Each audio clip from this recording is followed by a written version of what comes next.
And we're going to continue our meeting.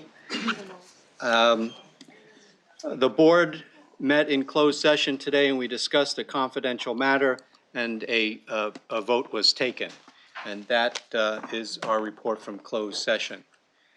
Brings us to item 3 and 4 on our agenda, which are both consent agenda items. The approval of our minutes from May of 2019 and the delegation to staff. Does anyone want to pull either one of those consent items? They are on consent. Without objection, they are approved. Which brings us to our next item on the agenda, which is our asset liability, asset allocation discussion. It's step 4 in a multi-step process. And as we know, this is the single most important action and decision we will take later in the fall around asset allocation. We have our members of our staff here today to walk us through this process, and I will turn it over to Geraldine Jimenez. And just as a point of process for items today, what I would like to do is to have staff or consultants present the items and then take questions and answers after the presentation for the purposes of conducting a more efficient meeting. Geraldine? Thank you. If we could get the PowerPoint up. Oh, great. Thank you. Geraldine Jimenez, Director of Investment Strategy and Risk. I'm here with my colleagues. Today will be the first time you'll see our study where we're really linking our liabilities and our assets, and as you do this study on how we can meet both of these for our long-term benefits. So here are the teams. We have a team that was set up in the strategic plan, your strategic plan, to actually link the assets and the liabilities. Our team is obviously the asset side is the investments. We have David Lamro here representing the liability side. He'll be discussing the modeling today. We do not have our financial services, but you should be sure they're very important to this process. Obviously, they do our financial statements and all of the cash management. And additionally, you have Makita Group, who we have Alan Emkin here. They participate all along the way to talk about best in class, to give us ideas about which way to model, and they're overseeing our model, and we'll be reporting to you on what you see today. So we've already had 3 meetings, and it was all about the assets and how we're modeling them. You did assumptions at the last meeting where you approved the investment return, the risk, and the correlations. That is all built into the modeling you see today. Today, what we really need from you is direction on your comfort with risk levels. There's no decision, it's more of a direction. And we're gonna walk you through the analytics to help you come to that direction. And I'll let you know on the last page exactly where we're hoping that you can hone in and give us that direction. Then in September, we're gonna come back with actual portfolios that meet this risk return kind of tolerance that you're comfortable with. So as a reminder, we have asset classes, and we mapped them to strategic classes, and that's the group of level we're doing today in the modeling. We won't get down to discuss the asset class levels because we really want to focus on the major categories, and obviously the major category to give us the growth and pay our benefits is the economic growth. That is the greatest risk in the portfolio. We have then the real assets, which offers income and inflation protection. Then we have the diversifying, which counteracts the growth assets and provides protection as well as liquidity to the portfolio. So these are areas that we will focus on today. I'm going to now hand it over to David Lamro, Deputy System Actuary. Good afternoon, everyone. It's a math formula here. We couldn't help it but show it. But one main thing I want to show you here, this is basically, if you ever try to understand how a pension fund works, it's this formula here. You have the income coming you have your sources of income, the contributions coming in, and you have your investment income, and in the end, it has to be sufficient to pay the benefits and expenses. So that's basically what we try to do. For me as an actuary, when we try to make sure the fund is fully funded, that's what we try to keep in balance. And if you look ahead, and this again, just to go back to your point, Harry, when you said that the asset allocation is one of the most important decisions to make, you can kind of see it here. What we're showing you is if we were to look at from today through the end of the funding plan in 2046, where is the money going to come from to pay our benefits? Now look at that green area. That's the investment income. That's 61%. So basically in 2046, every dollar of benefit we're going to pay, 61 cents of that dollar is going to come from investment income. That's why the asset allocation decision is so important, because it represents such a large share of what we pay over time. Then you can see our three contribution sources: members, the state, and the employer. And again, this is dictated a lot by our funding plan, whereas you know right now, going forward, the employers are expected to pay the most in order for us to reach full funding, and it's showing up there. In 2046, about 18 cents of every dollar we're going to pay would have come from employers, 10 cents from members, and 11 cents from the state. So that's sort of what we see in the future. And the green here, what you have to keep in mind, it's dictated a lot by the 7% expected return. So as you look at different portfolios, and if you're considering reducing risk and potentially lowering the return expectations, the difference will have to come from contributions, and we'll show you that. Now I just want to remind you about our funding plan. And so, as you know, we have limited rate setting authority to achieve full funding by 2046. For the last 3 years, we've come in front of the board and have asked you to raise the state contribution rate by 0.5% in order to reach full funding. Effective in 21-22, you'll also be able to do this for the employers. But the main thing I want you to remember for today, so you're looking at the asset allocation. We'll talk about investment volatility. And as we presented to you several times in the past, because of the rules in our funding plan, when it comes to investment volatility and return expectation, it's the state contribution rate that is highly impacted. So all of the discussion we're going to have today over the risk levels that you're comfortable with, it's the state contribution rate that could likely be impacted if you were to make a decision in November to lower risk, for example. So just keep that in mind, which is why as we go through some of the additional information, we're mostly going to focus on the state contribution rate, since the employer is a little bit shielded from some of the decision around the asset allocation. The other thing I want to remind everyone is the Public Employee Pension Reform Act, or PEFRA. That's the pension reform that Governor Brown and the legislature enacted in 2012. So basically, every one of our teachers who became members starting in 2013 are now subject to what we call the 2 at 62 formula. And why it's important is because of rules set in statute, the contribution rate for those members is linked to the cost of the benefit, which in turn is linked to the actual assumptions that you adopt as a board. So if, as a result of this process, there was a decision to take less risk, and we were to have to lower our investment return assumption from 7% to something lower, it would trigger an increase in the member contribution rate. So just wanted you to keep that in mind. So the other thing to keep in mind is when it comes to investment volatility, so year-to-year changes, those don't impact member contribution rates. All we're talking about is the expectation, the long-term expectation, what you would adopt as an investment return assumption. And the rest of our membership, the 2 at 60 members, that rate is set in statute at 10.25% and would not be impacted by any decision around the asset allocation. And just as a remember, as of today, about a quarter of our active membership, so just over 100,000 teachers, are in the 2 at 62 formula, and they're currently paying 10.205%. Okay, so now, so you're going to be looking at, Josh will take over in a minute, and he's going to start showing you different levels of risk in the asset allocation. And what we're going to talk a lot about today is about risk-return trade-offs. So investment risk, as we've mentioned to you several times in our risk report and our valuation report, is probably the single biggest risk to our ability to reach full funding. And then when you're going to start looking at the various portfolios, what you're going to find out is there are several trade-offs. It's going to be, and what we're going to be focusing on are the If you recall, in our risk report in November, we've been sort of focusing on different risk measures. One of them was the ability to reach full funding. One of them was what is the risk of seeing low funding levels, and the other one was the risk of seeing high contribution rates.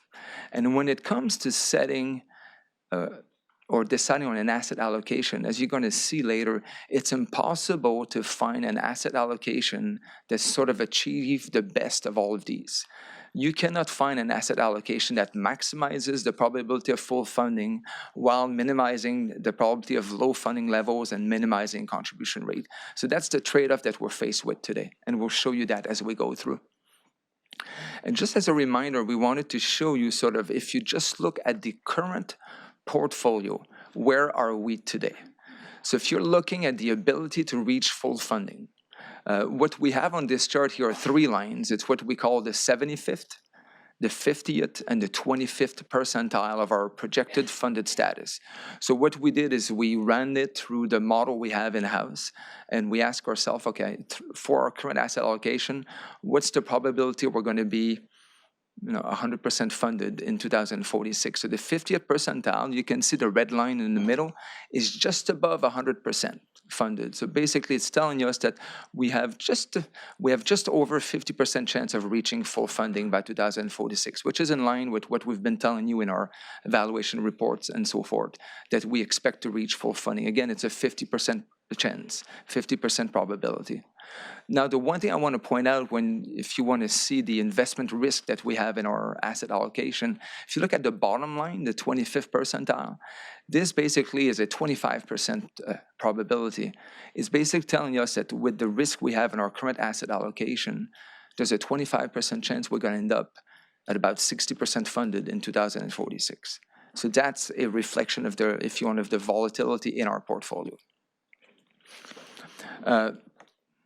This is something we've been showing you again in our risk report in November, the probability of low funding levels. When we present you the risk report, what we've been focusing on a lot is comparing where we were before the funding plan was passed and where we are today. And if you recall, we were showing you that the probability of running out of money, for example, which is the 0% funded on the right there, prior to the funding plan, it was close to 50%. Now it's almost 0. But what we're going to do today is we're going to focus on the 40% funded, so the chance of dropping to 40% funded, and we're going to compare that between various levels of risk in the asset allocation, so you can see how taking more risk or less risk will move that needle.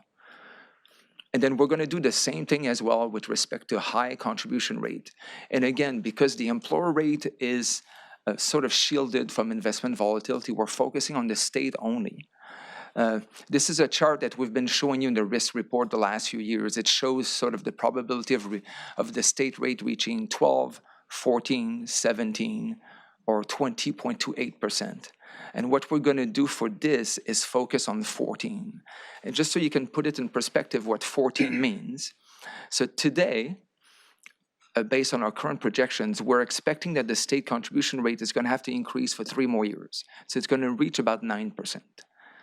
So 14 is 5% more. So that's 10 years of increases by the board. So if you keep that in mind, we have about 26 years to the end of the funding plan. So the 14% that we're going to focus on is basically a scenario where we would have to raise the state rate half of those years. So that's what we're looking at. And you can see today with our current portfolio, that probability is about 35%. And the last thing I just want to point out is on the right-hand side, we have a 20.8%, and we call that max rate. Although we don't have a maximum rate for the state in the funding plan, since we can only increase the rate by 0.5%, by 45, 46, that if we were ever in a situation where we need to increase the rate by 0.5% every single year, that would be the maximum we would reach in 45, 46. But for the rest of the presentation, we're going to focus on the 14% and comparing the different portfolios. And with this, I'll hand it over to Josh. Great, thank you, David. I'm Josh Diedisch. I'm a portfolio manager on the risk team, and I work with Geraldine, and we've been working together actually for quite a while on this, which is why I'm excited to actually be able to show you this chart, because this whole study we've been working on it this year with you, but the behind the scenes work started about a year and a half, 2 years ago, as we started building all the foundations for this study. And then this is really kind of the first time we're able to show you something other than foundation building. May, we adopted capital market assumptions that we can bring into the modeling that we're going to show you here. And so what we've done is taken, this foundation of asset classes mapped to strategic classes and the capital market assumptions, and really tried to come up with just a range of reasonable sort of portfolios that we could show you to give you a kind of an idea of the different risk-return trade-offs that you have. And in this case, we're talking about portfolio risk and return, but we also identified in the memo, and we'll walk through over a couple of slides, some of the key sort of metrics that we want to focus on the liability side as well. So these portfolios and the modeling of these feeds into everything that you'll see over the next several slides. Just a couple of things that I would point out here. We have the box sort of drawn around what our current long-term targets are. So, kind of 7.2%, and that's net of expenses. As you sort of go across from left to right in this chart, you're increasing in risk and increasing in expected return. And really the major sort of change as you increase that risk level, the green box is economic growth. That's our biggest driver of risk and return. That increases as you increase the risk and you reduce the diversifying class, which includes fixed income, risk mitigating strategies, and cash. And we sort of stay relatively stable in real assets, and they're sort of an inflation protection and a good source of income.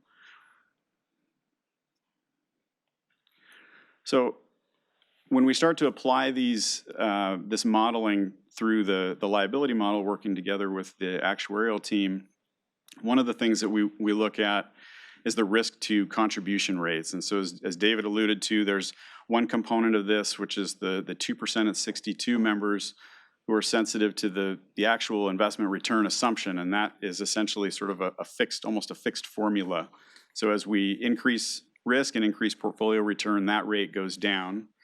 And then the state rate, which is variable, that comes in with investment volatility.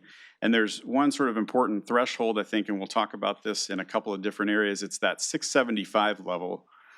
Any portfolio below about a 675 return, essentially the funding plan, we're maxing out the increase to the state rate every year. And so it's not quite enough to actually pick up. And you'll see that it sort of maxes on the contribution rates. And then on the next slide, when we look at the funding level, it's a similar story.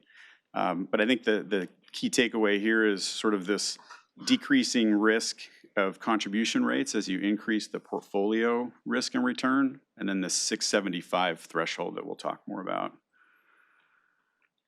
And so sort of the similar story here, we're taking those same portfolios that we've modeled at different risk and return levels and looked at what the funded status is, our expected funded status is in 2046. And so again, at this sort of 675 threshold and above, we expect to be fully funded. And as you decrease sort of below that expected funding level is lower. We don't quite get to fully funded. And again, it's the same thing that David was talking about with respect to the funding plan, not sort of being able to get us to that fully funded status. Did you have anything you wanted to add on this? Just real quick again, as we talked a lot about before, it's all about our ability. Do we have enough room in the funding plan to reach full funding? And as Josh mentioned, if we were to go below, the moment we go below 6.75% as a return assumption, we no longer have enough room in the funding plan and would be unable to reach full funding unless the terms of the funding plan were to be reopened. And this is shown on that chart over there. So David showed you a similar chart, and this is showing a couple of different things here. So what you're seeing is our projected funded status for two different portfolios over the course of the funding plan. So the blue shaded region is that 25th to 75th percentile. So you have for the current portfolio, in the 7.5% similarly. So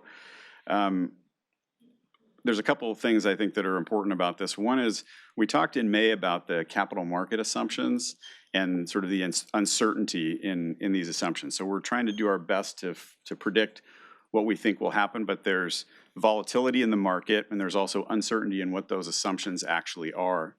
And what this reflects is that uncertainty. The reason that you have this wide shaded range around our sort of expected path is partly to do with that investment volatility and partly to do with the uncertainty just inherent in the capital market assumptions that we use. The other thing that I think is actually really interesting, and we're going to see a couple more examples of this in other charts, is this idea of you end up in the same place. So the current portfolio is about a 7.2% expected return. As you go to 7.5, you're increasing the risk and return, but you're actually ending up in the same place. You're expected to be fully funded, but you actually take on a bit more downside risk. And we'll see that in another chart in sort of a different way of looking at it. But I think that's an important sort of takeaway when we talk a lot about this idea of a risk-return trade-off and sort of different levels, and you get to a point where you may be taking more risk without actually increasing your reward. Now, if I could only show you one chart sort of to sum all this up, I think it would be this. And so what you have here, the horizontal axis is the risk of the funding level being below 40%. And you'd think of that as sort of your short-term drawdown risk. What's the risk that we have a big decline in the market, funded status drops significantly? And then the vertical axis is the probability that we're fully funded in 2046. And so you sort of see, alluded to this 675 threshold. As you go down from there, you significantly reduce the probability of being fully funded. You do somewhat decrease the risk of a drawdown, of being low funded. And then as you move up from sort of 675 to 7 to the 7.2, you're taking on a bit more of that downside risk, but you're also increasing the chance of being fully funded. And then once you go from sort of the 7.2 to the 7.5, you're really not increasing your chance of being fully funded, but you're taking on more downside risk. And so we'll see, and when Geraldine sort of wraps this up, that these sort of thresholds around 675 where you don't quite expect to be fully funded, below that and above, roughly above the current level, you're taking on more downside risk without actually increasing the chance of being fully funded. Now, if I could only show you two charts, this would be the second one, because this sort of sums up from the other perspective. So we've talked about the probability of being fully funded and the downside risk, and now we're adding in this contribution rate risk. So the horizontal axis, similar to the last one, is this drawdown risk, this risk of being below 40%. And now we're looking at the probability of a high contribution rate. And so you can see the current portfolio there, as you decrease the portfolio expected return, decrease the risk, you're increasing this risk of a high contribution rate, but you're also decreasing, again, the risk of a low funding level, and it goes up significantly. Again, there's that 675 threshold where the jump is a bit more significant. So these two charts, I think, sort of sum up the sort of the key metrics that we have been looking at, that we like to look at for you. And then sort of to bring them all together, this was a lot of the time we spent working on this, the three of us and others, was trying to figure out just how to take all of these sort of complex moving parts and just succinctly bring it down to the key metrics that we think you care about. And so the first element of this is just the level of portfolio risk, and sort of that there's a reasonable difference in the portfolios as you look at the risk from the 6% up to the 7.5%. There's a sort of steady increase. What's a little harder to see is this idea that with the funding level, we saw it on one of the earlier charts where you don't really get a big increase in the probability of full funding. In fact, you get none when you go from the current level to 7.5. But as you decrease that expected return and that risk level, the probability of full funding goes down. And similar on the low funding, so you can get a bit of improvement by reducing the portfolio risk. You get a bit of improvement in your risk of low funding, but again, at the expense of the probability of full funding. So you can see sort of the line above with the 6 and 6.5 portfolios far sort of out to the left. Your trade-off is this risk of low funding. And then lastly, the contribution rate risk, where a significantly de-risked portfolio raises the contribution rate risk quite a bit. It reduces your risk of low funding, but it also raises your risk of low funding. So I think this sort of sums up sort of this variation and the trade-off across these portfolios. I think Geraldine is going to sort of try to bring this all together and talk about exactly what we're hoping to get. Thank you, Josh and David. So we put them in columns and grouped them. Basically, to the left, you have portfolios 6 to 6.5. Really, we're not going to be able to meet the funding plan if this is the risk area you want to be in. It will increase contributions to a level that won't let us get to our full funding. If you go completely to the right, 7.5, you increase your risk in the portfolio and very limited upside ability to reach full funding. So there's limited ability, we think, or attractiveness of that side. We think your real choices are right in the middle. There's 6.75 or 7 to the current portfolio, which could be similar. 6.75, you probably have some contribution rate increases. You may lower your level of risk a little, and then the 7 to the current, it's pretty much what we have already. And so today, what we're hoping is you can at least point a column to us, and we would then go back and model specific portfolios. So it's not a decision today, it's more tell us to go back and model more. At this point, Alan Emkin may want to make some comments, and you may have questions, because I know we just gave you a lot of information. Alan, did you want to add any brief comments to staff's presentation? Yeah, for the record, Alan Emkin, Makita. All of this work assumes you're going to get that rate of return every single time, every year for the planning horizon. The one thing we are positive of is that will not occur. And part of the modeling as we go forward will be looking at shorter periods of time and what happens in a crisis. Because when you have negative cash flow, you don't have the ability to constantly reinvest in greater opportunity sets. And so the investment decision-making has to look at negative cash flow, has to look at contribution rates, and has to look at extreme events. And that's really part of the next process that we'll be involved in. But just recognize that one thing I'll stake my career on is you will not get the same number every single year for 30 years. Thanks, Alan. And thanks for the staff for the work and bringing this forward. There are a couple of points that I would like to make and then open up for questions. And as Geraldine mentioned, the goal is really at this meeting is to narrow in on our level of comfort around these 4 buckets. Are there buckets that we want to eliminate? And are there 1 or 2 buckets that we want to be more focused in on and then direct staff to come back to us in September? So number 1 is when I first came onto the board, our assumed rate of return was at 8%. We are currently at a 7% assumed rate of return.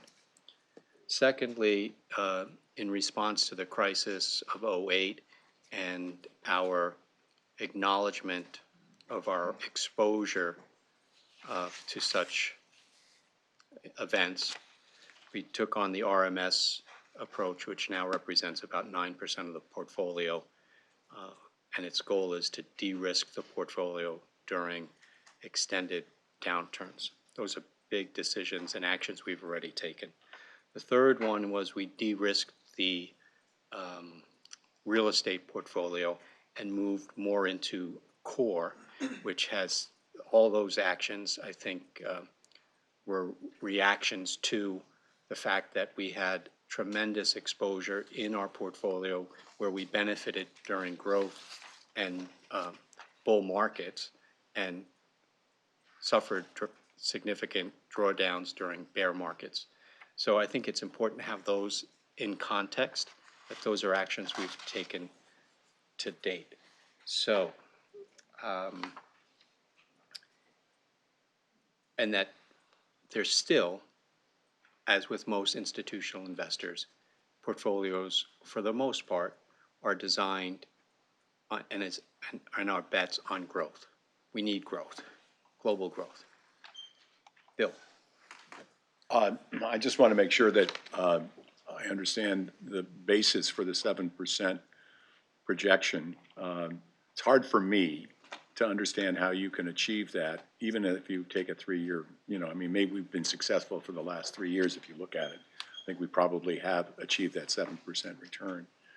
But when you have, T-bills at 2.13 or whatever it is today, 10-year, or not T-bills, but 10-year, 10-year treasuries, how do you beat that by 5%? I mean, that to me is a lofty goal, but it seems to be a tall hill. I think so. I think part, at least in part, the answer to your question sort of goes back to the step we had in May when we built the capital market assumptions and brought those. And we talked a little bit about this, I think, at that time too. The idea that we've had an extended run in the equity market, so prices are relatively higher in equities, and interest rates are obviously a lot lower than they have been historically. One of the challenges that we have, though, for forming the long-term assumptions that we use in this study, because we're using a 20-plus year horizon, is the idea of we think that, yes, prices are high in the short term, but it's hard to know when those returns will actually, when those lower period returns will come. And so we try to build some conservatism into those assumptions and the way we form them. So if we were to look at a shorter horizon, the expected return might be different.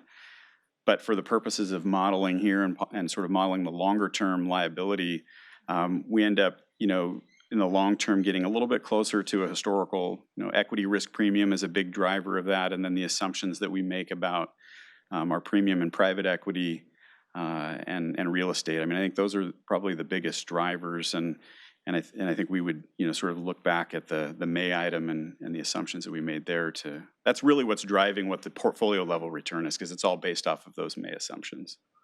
Just to follow up, the pension benefits are, I love this, simple for me, it helps. Pension benefits equal contribution plus investment returns less expenses, okay?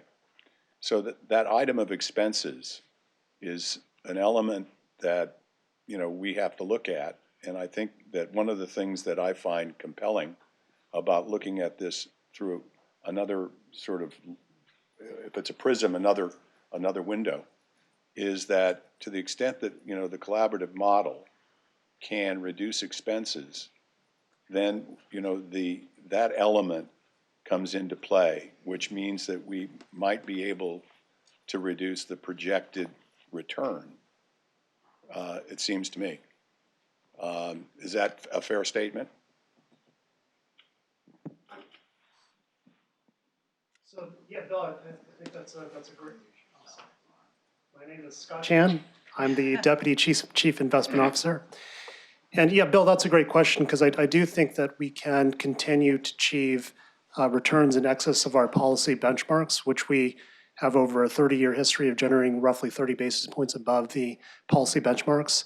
That being said, we explicitly don't model that into the returns when it comes to determining the strategic asset allocation. So I think that's a great point, except for the fact that we want to be conservative in that modeling, and so we don't include that into it. Okay, thanks.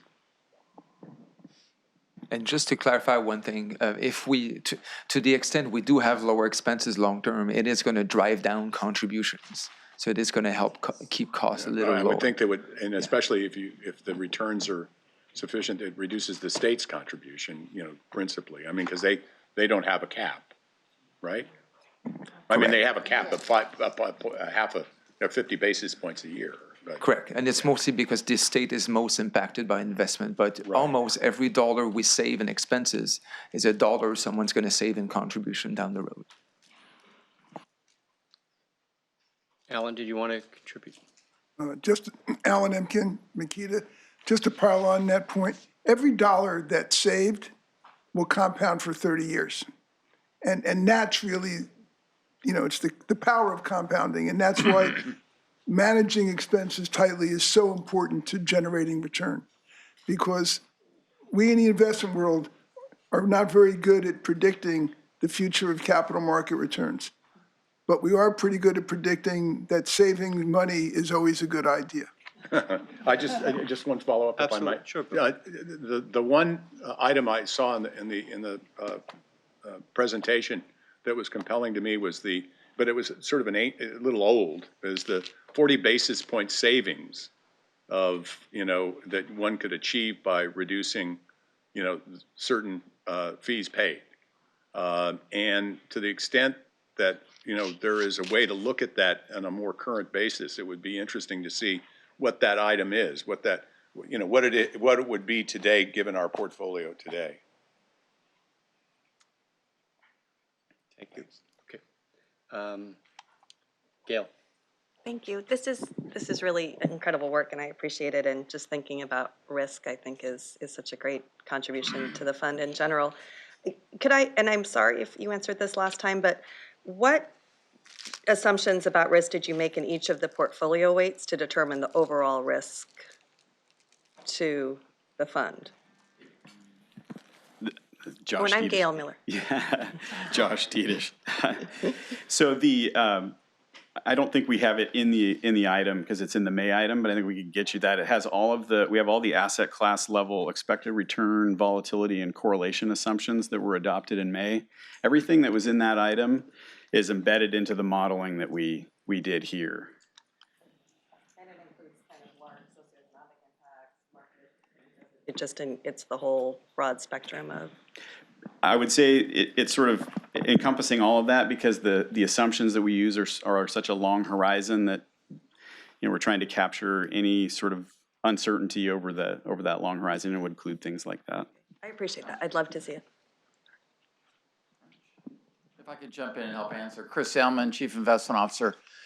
Gail, in part, because we can't predict the future and those socioeconomic trends, what we do in our capital market assumptions is look back over history. So the U.S. equity market assumption goes all the way back and picks up 1926 and 29, so it picks up the Depression. Non-U.S., we don't have as much history, but we have back to the 70s. Some asset classes like private equity real estate, we really only have about till the mid-80s. But we factor that in. We start with the capital market assumptions looking at where's the bond market today and what do we think is the equity risk premium. So we're looking at the past for some general historical patterns and correlations and then tagging it to where we are today. And when we did those assumptions with the board, we bounced them off the two consultants we had at the time, as well as showed some reasonableness relative to what our peers around the globe are using, or around the USA are using.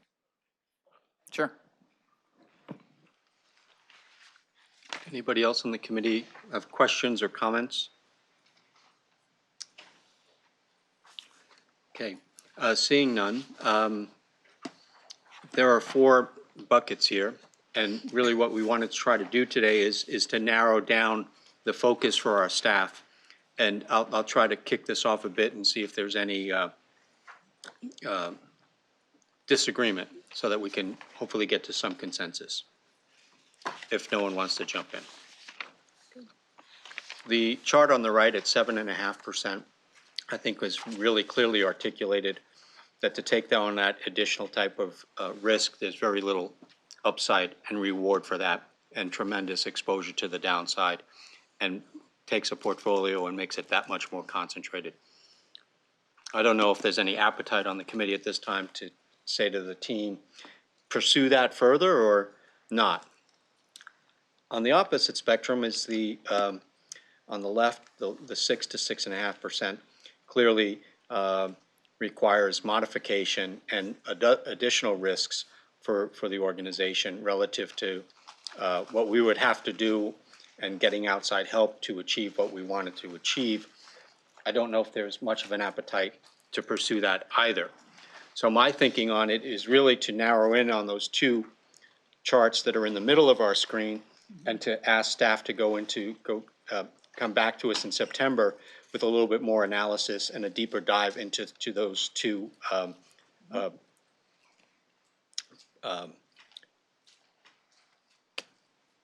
charts and options. So if there's consensus around that, I would like to, yeah, yes, or just, it's not a motion, but just direction consensus. Yeah. So that's what we ask that you do, and in September, you'll come back with more analysis as to what the trade-offs would be inside of those two options. And perhaps even a recommendation, Great, thank you. okay? Just to be clear, in each of those two options? Yes, Okay, please. Great, thank you. I think that's what we're looking for. So we're narrowing it down from 4 to 2 with deeper analysis into those two. Terrific, thank you. Okay, good. Thank you very much.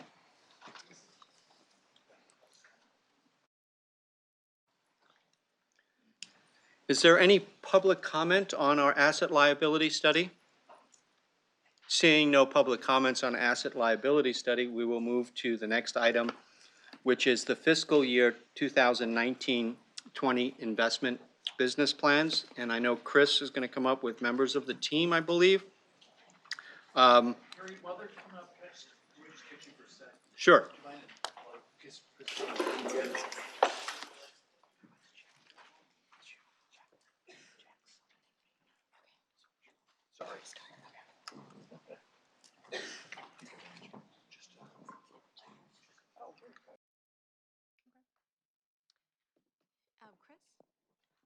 Chris, we should go ahead and get started with the business plan presentation.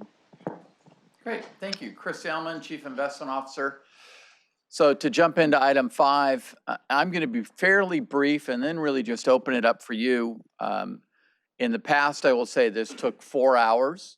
We are pleased to say now it is much quicker, about 15 minutes. The directors are here to answer any questions you have about any of their at-a-glance business plans, and they're willing to come up. I've got Deborah and Scott, Deputy Chief Investment Officer, Chief Operating Investment Officer, to answer the big picture questions. Some of the business plan slides I just want to go through because Bill brought up the question of costs. There are 2 big drivers of the cost of our portfolio. The first one, without question, is assets under management. We'll often refer to that as AUM. And we can predict that. This chart goes all the way back to the year 2000, shows what we predicted back then and the range we stayed within. I partly show that to you because it is amazing. We stayed within the expected deviation just over within the 2008 global financial crisis. But then I show you where the projection is from today. It's similar to what you saw from the actuaries. In the worst case negative market, we think the portfolio would shrink from here about half. But there's also a chance the portfolio would grow to over $500 billion in size. The glide slope is wonderfully smooth, and as Alan pointed out, completely unrealistic. Life will not be a perfectly smooth pattern, and we all know that. The one highlight I like to point out, particularly to the state and the members in the back, the red line and the blue line only represent one standard deviation. From statistics, that's 2/3 of the likely outcome. 1/3 of the potential outcome is higher or lower than what we're projecting on there. Given the United States and our past history in economics, Federal Reserve, we expect something to stay within one standard deviation within that range. So that's where we're going to be. The first big driver of cost is the assets under management. The second driver of cost is complexity, and that's much harder to measure. But one way to think about it is the chart that Scott shared with you that showed the number of benchmarks you approve. We were discussing with Karen Yamamoto yesterday, it wasn't many years ago, probably about 9 years ago, this board probably had 10 benchmarks that they approved and set for measuring the portfolio. You now have 58 benchmarks that you set that measure the portfolio. So it shows, and Dana, you can probably testify to the complexity that has grown. I hate to use the metaphor of a broccoli or cauliflower. It's not that bad, but the tree is branching and we're more complex. This is a 10-year financial plan. It's not a budget. You're not adopting it. Don't worry. But I am basically assuming status quo, how will the staff have to grow, and what is the cost that we send to the legislature, which is the yellow section. That's the cost the legislature and the Department of Finance see of running the plan. But that is the smallest portion of the cost of running this portfolio.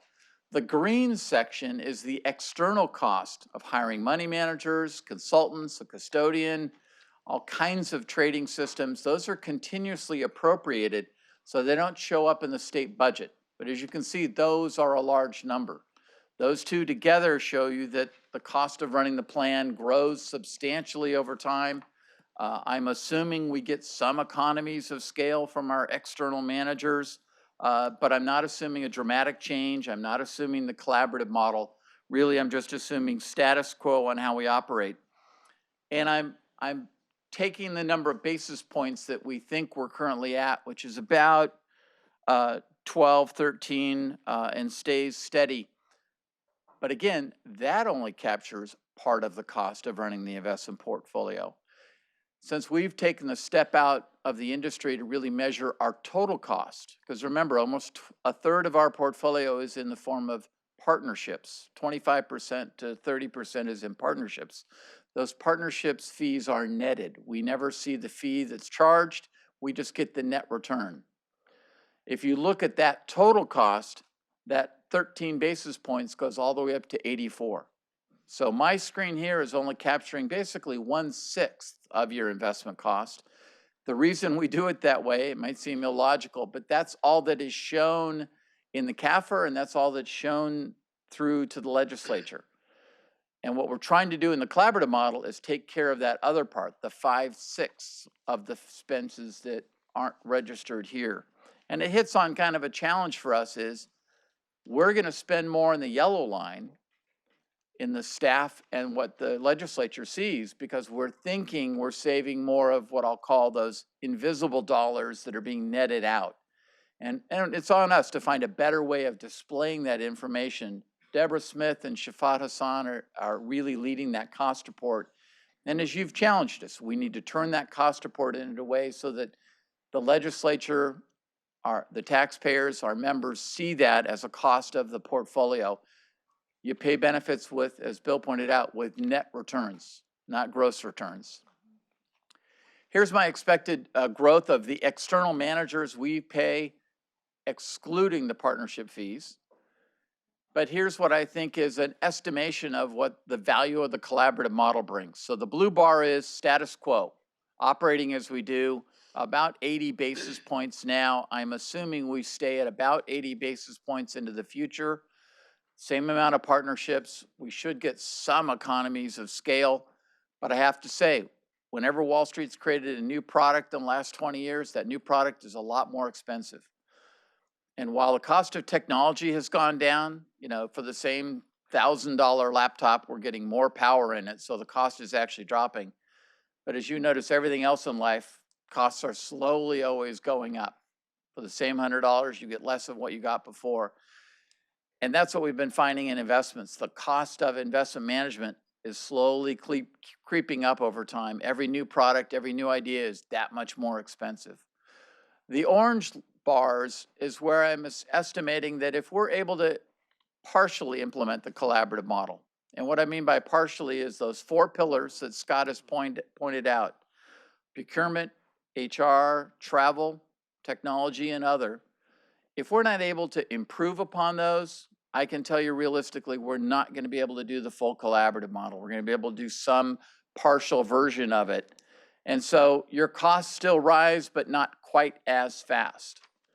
And I think what Bill was getting at is you got to look out there at year 10. What is my cost savings from this?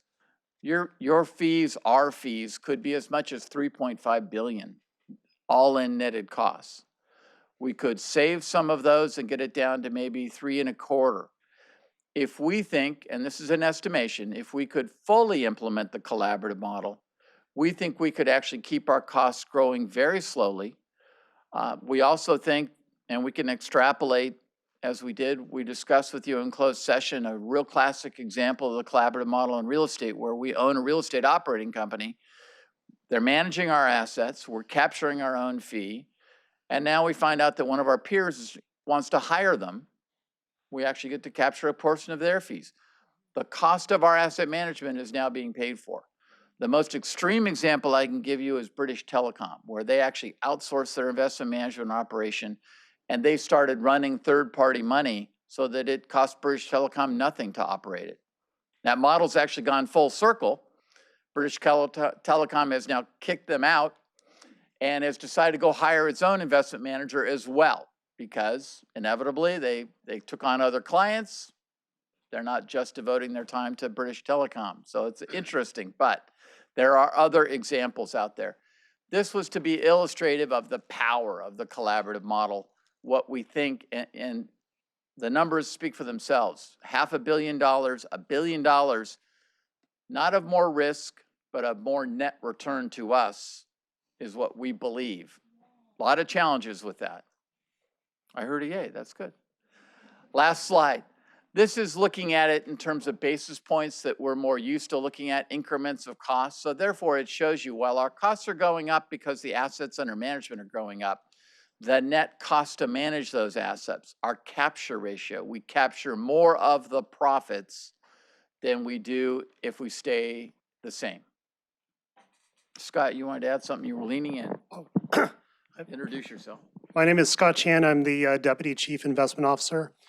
And I was just leading in on the last slide because I think it's important, and this is really true, that the whole organization owns the success of the collaborative model. So the board owns it, and we're asking the board to really make difficult decisions alongside the collaborative model. There'll be decisions related to human resources, as you've read the business plans.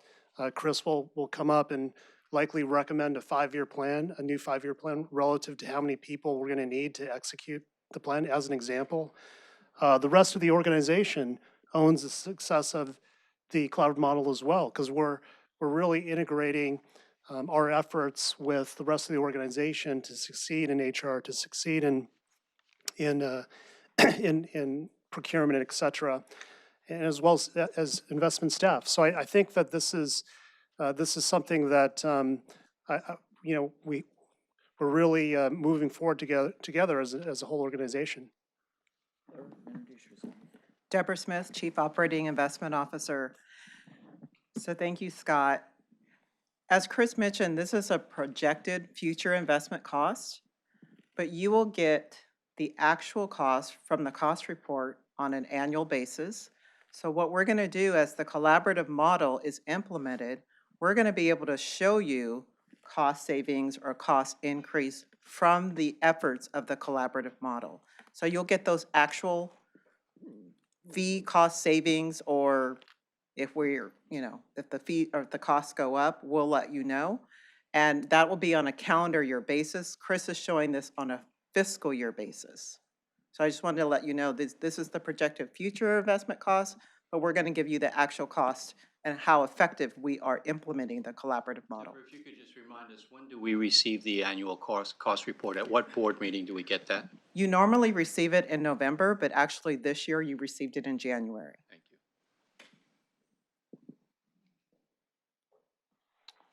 With that, we're open to questions and any of the staff questions. Thank you, Chris and team. Any questions or comments? Lynn Packman? Okay, thank you. Thank you, Mr. Chair. I had a question on the Sustainable Investments Annual Plan. Sure. There you go, Brian and Aisha. Here we go.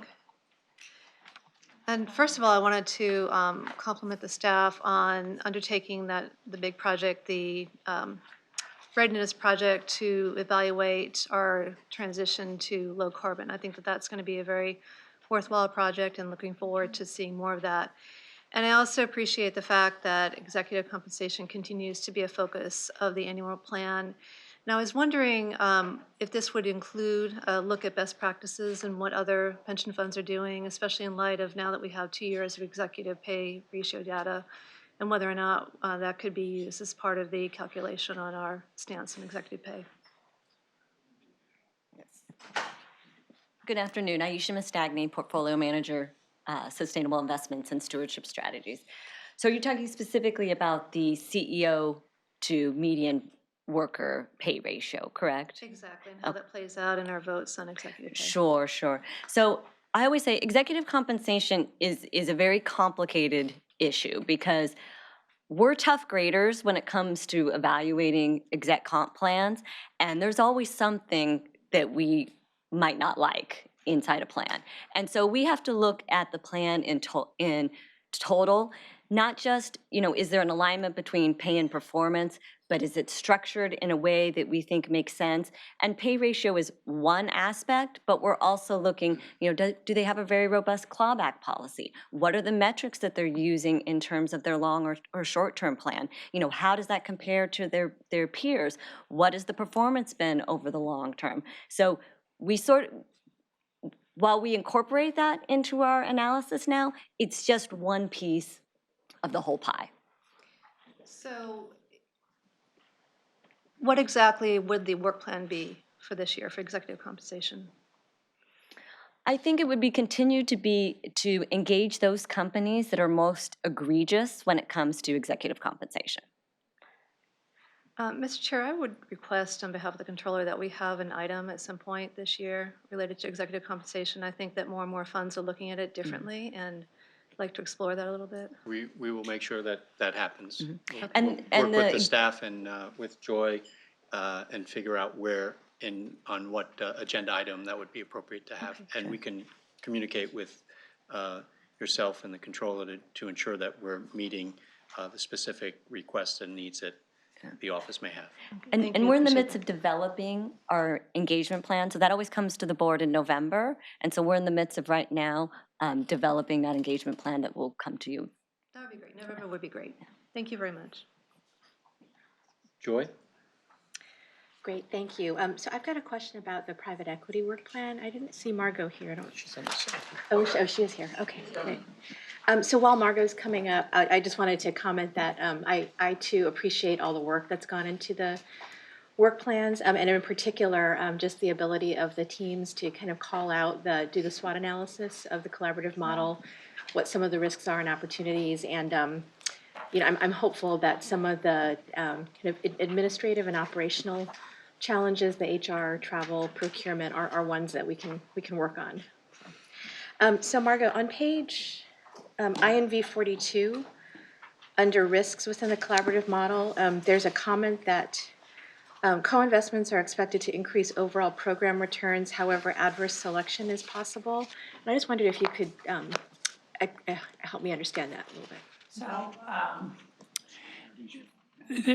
the concept of adverse, Margot Worth, the Director of Private Equity. Hello, everyone. Hi, Sharon. So the concept there is that, the concept of co-investment is that we would invest alongside our partners in certain deals, and that the extra investment we would put in would be at no fee and no carry.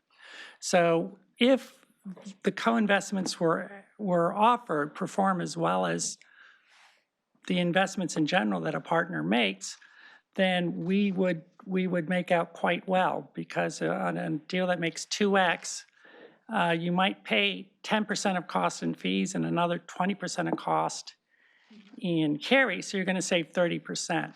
So you should come out way ahead. But it is possible that you might be offered deals that don't perform as well as the average deal, and that would be called adverse selection. So, that we think the data we've seen is that we don't think adverse selection will be a large deal, and will not in any way or would be extremely unlikely to counteract that 30% advantage.